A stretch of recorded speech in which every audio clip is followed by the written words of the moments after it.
Today I'm going to show you how to clean your printer head. We're going to clean inside of here as well. Let me turn my little light on. We're going to clean this gunk off as well. What you want to do is you're going to hit this button. You'll hold it down for a couple seconds. You'll hear your machine start to go. You'll hear this starting to want to move.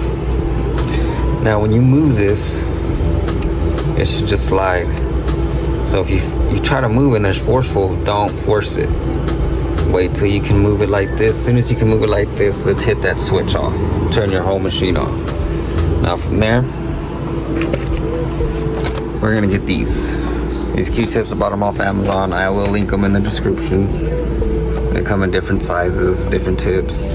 I'll get the long one for now. And we'll just hit right under there.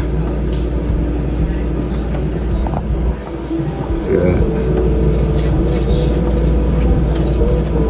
Back and forth.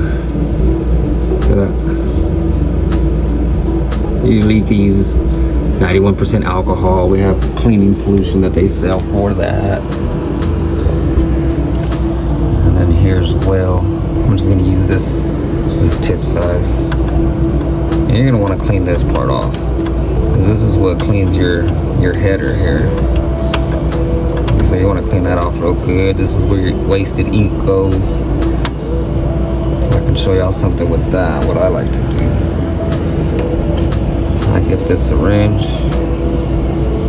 If you need to clean it, you don't have to. Sorry, working one-handed here, let me.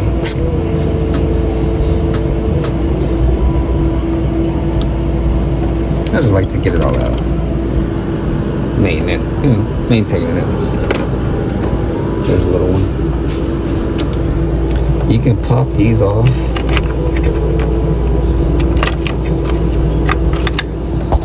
Get to it, give me 1 second, guys. I'm gonna show y'all something. Sorry. See that screw right there? There's one there, and there's one behind the yellow one. Let me go ahead and take these out. Just real quick to show y'all. To the side. You see the Phillips screws? You'll remove those and your header will pop out. So you can run a flush through it of your cleaning solution. You can clean up. See how I'm about to clean that up. And you can just get you one of them Q-tips, clean that up, help maintain your printer, help it last a lot longer. Again, don't force this. It should just be able to glide. And as soon as it glides away from this area, let's just turn your machine off. Once you're done, I can actually just move this to the side here. It'll click into place, as well as lock into place. I'll put that all back. Flip your switch on, hit your button, your machine will start to run, and your printer header clean. You can flush it as well, like I said. I'll do another video on that if y'all like. Besides that, thank you for watching. Any questions, just let me know.